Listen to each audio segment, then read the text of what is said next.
ازيكم يا جماعة؟ دلوقتي هعلمكم الوورد في 10 دقايق وانكم تعملوا جدول عليه، واول لما تقفلوا الفيديو هتعرفوا تتعلموه في 10 دقايق بس. اول حاجة بنفتح الوورد بتاعنا، متنسوش تعملوا سبسكرايب للقناة وتسيبولي كومنت وتعملوا لايك على الفيديو. اول حاجة الورقة بتتفتح لنا بيضة كده، عشان نشتغل على نظافة وبشغل بروفيشنال لازم نعمل فريم للورقة اللي هي الخطوط اللي بتبقى على الحروف. اول حاجة هعلمكم سمك الحرف اللي انتوا بتكتبوه، بيبقى الاس الكبير والاس الصغير ده لو ضغطتوا عليه الحرف لوحده، مش الحرف، الكلمة كلها تلاقيها او الحرف بيكبر او بيصغر. والارقام اللي جنبها دي بدل ما تدوس على الحروف بتدوس على الرقم. انا اخترت على رقم 18. رقم 18 ده يعني سمك الكلام او الحروف اللي انتوا بتكتبوها. نعمل بقى الفريم بتاعنا، بتدوسوا على البيج بورد دي. اصلا كل شكل اي حاجة انتوا بتختاروها بيبقى عليها شكلها. هنا بتختاروا السمك والحروف اللي انتوا بتحبوها، ممكن تخلوها نقاط، ممكن تخلوها حرف واحد. انا اخترت الشكل ده. في اشكال كتير، وممكن بدل اللون الاسود ده تغيروه لون تاني. اي حاجة انتوا عايزين تغيروها من الكلر ده، اي حاجة عايزين تعملوها بتعملوها. وده السمك الشكل بتاع اللي انا اخترته. انا اخترت بردك الشكل ده، شفتوا بسهولة قوي اتعمل. عايزين بقى نكتب كلمة في النص اللي هو عنوان اللي احنا بنكتبه، بتدوس تكتين بتكتبوا. اول حاجة طبعا بتحددوا سمك الحروف اللي انتوا بتكتبوها. ممكن تغيروا سمك السمك، ترفعوه تخنوه قوي. ممكن تغيروا اللون. طبعا بس انا هكتب باللون الاسود. البي ده يعني انتوا بتقلوا، يعني بتخنوا الكلمة. واليو تحتها شرطة، الكلمة او الحرف اللي انت بتكتبه هيكون تحتيها شرطة. الحاجات اللي انا بختارها دي الجنب والشمال وفي النص. انا اخترت في النص عشان عايزة اكتب الكلمة في النص. شوفوا الكلمة تخينة ازاي وتحتيها خط.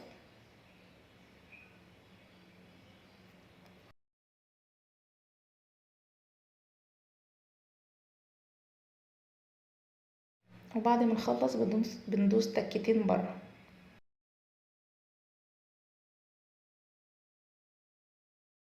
هنكتب كلمتنا عادي، دوست نقطة وكتبت التقويم.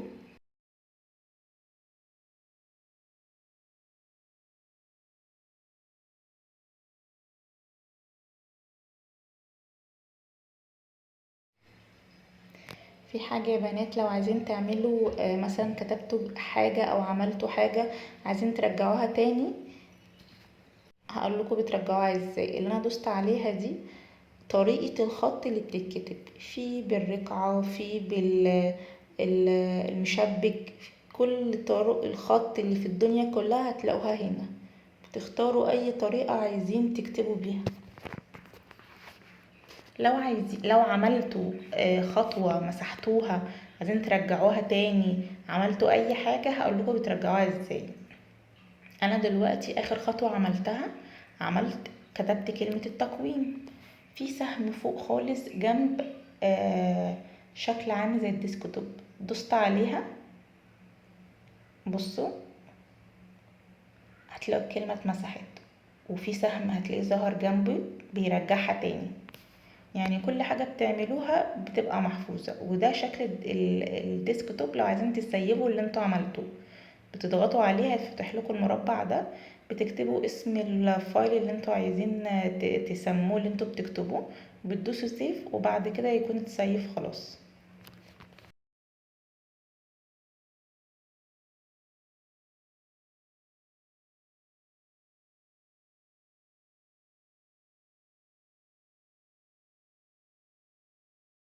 تعالوا نعمل الجدول اللي الناس كلها عايزاه. بتدوسوا على تالت كلمة من فوق وبتدوسوا على كلمة تيبل، هيفتح لكم الشكل ده لو عايزين الشكل الاسهل تعملوا 3 صفوف، صفين. ولو عايزين تكتروا دي طريقة الناس المبتدئة او الناس السريعة عايزين يخلصوا حاجة. هنا بتحددوا الرو والكولم اللي انتوا بتعملوه. الرو والكولم يعني الصف والعمود. انا اخترت 5 و4. عملت الشكل ده. هنا ممكن تقدروا تنزلوا الجدول، وممكن تقدروا تكبروا وترفعوا الجدول. انا عملت الشكل ده. لو عايزين طبعا تتخنوا سمك الجدول،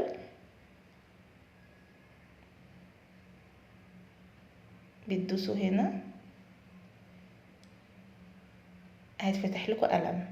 القلم ده لو عايز تعمل مربع بس، او عايز تعمل حرف بس، او عايز تعمل مربع بس والباقي كله رفيع، اي شكل عايز تعمله او او رسمته في ورقه او عايز تطبقه هتطبقه.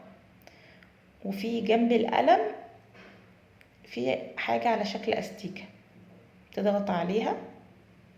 ولو عايز تمسح اي حاجه بتمسحها. انا طبعا هرجع من الباك اللي انا علمتها لكم. هنا الاشكال لو عايز تضغط عليها بتبقى جاهزه، بس انا هرجع الاول الباك.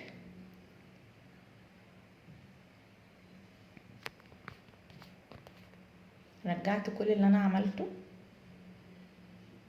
وهدوس على الشكل الجاهز اللي محطوط لي فوق ده لو انت عاوز الشكل ده.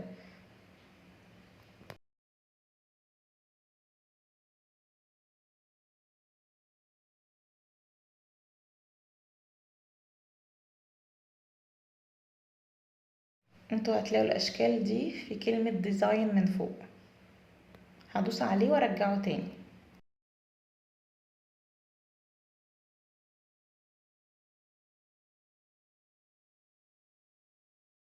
عايزين تدمجوا مربعين مع بعض تعملوا ايه؟ بتعملوا الطريقة دي، بتحددوا المربعات وفي كلمة ميرج دي يعني دمج الخلايا، تضغطوا عليها. بصوا مربعين اتدمجوا مع بعض. هدمج ال3 مربعات اللي جنبي.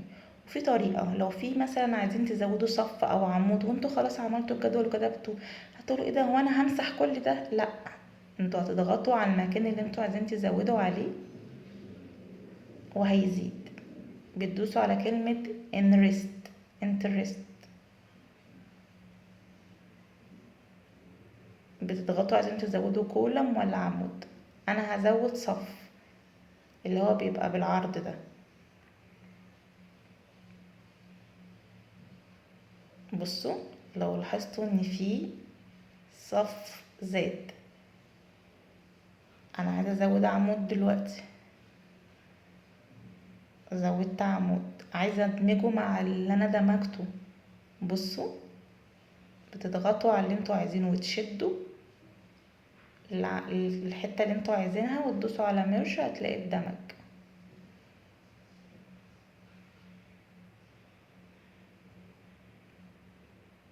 عايزين تعملوا جدول موظفين، جدول للتلامذة، كل حاجة هنا موجودة. انا بقى هحدد المربعات بتاع الجدول، مش عايزاه سمكها رفيع كده. هدوس على المربع الصغير ده اعمل لي تحت، فانا عايزة كله. بتضغط على السهم اللي جنبه في ثانية اتعمل.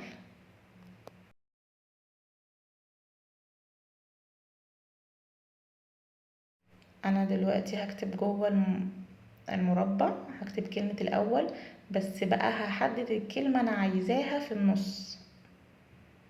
انتوا ممكن تغيروا على فكرة الكالر بتاع الكلام اللي انتوا كاتبينه.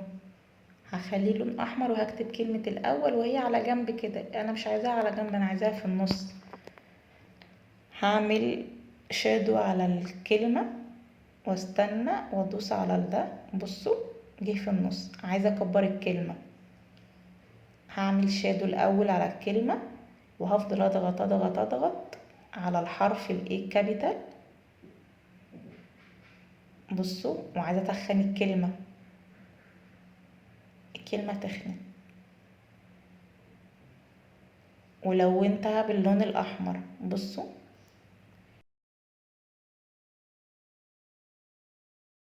الحاجات اللي انتوا تقدروا تستخدموها في الوورد. ولو عايزين تعملوا العلامة المائية اللي بتبقى في ظهر الورقة، دي السايزات بتاعة الورقة. انا مختارة طبعا A4، دي طريقة الطباعة.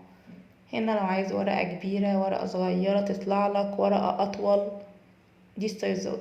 دي الورقة لما بتبقى بالطول والعرض، انا عاملة بالطول، هعملها بالعرض دلوقتي. بصوا، هرجعها بالطول تاني. ولو عايز تعمل العلامة المائية اللي بتبقى في الملازم والتصوير، بصوا بتبقى الووتر مارك بتدوس عليها.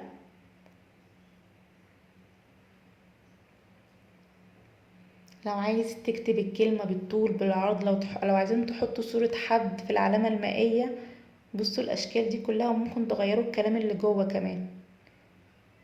هدوس على دو نوت كوبي. دو نوت كوبي دي الكلمة دي ممكن تتغير، وممكن تحطوا مكانها صورة شخص عادي. بصوا اتعملت ازاي بكل سهولة، وممكن تشيلوها تاني عادي.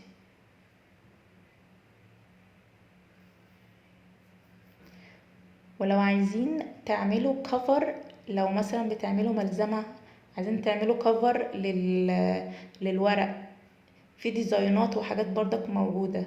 في حاجة هنا اسمها كفر للبيج، موجودة في الاول اهي. بتضغط عليها، تتحمل بس شوية، هيتفتح لك اشكال، ممكن تشيل تحط اي ديزاين انت عايزه، تختار اي حاجة.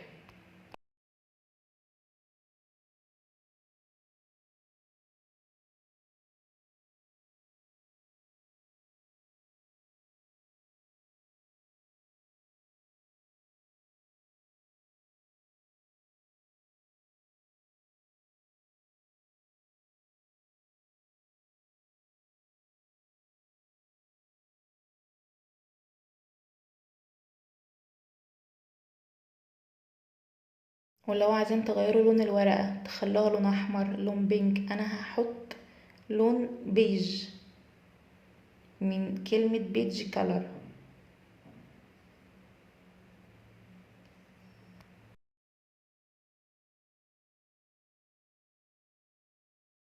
بمجرد اني ضغطت على اللون، لون الورقة اتغير. كده يا جماعة انا يعني يعتبر شرحت لكم 80% من الوورد. لا، هنزل لكم برضك فيديو للاكسل، وازاي تحسبوا، ازاي الجدول يحسب لوحده يطرح لوحده. ولو عايزين تعملوا جدول للمرتبات، جدول للطلاب، للدرجات، كل الحاجات دي والمعادلات، هعمل لكم فيديو لوحده. لو استفدتوا يا جماعة اعملوا لايك وسبسكرايب عشان يوصلكوا كل جديد.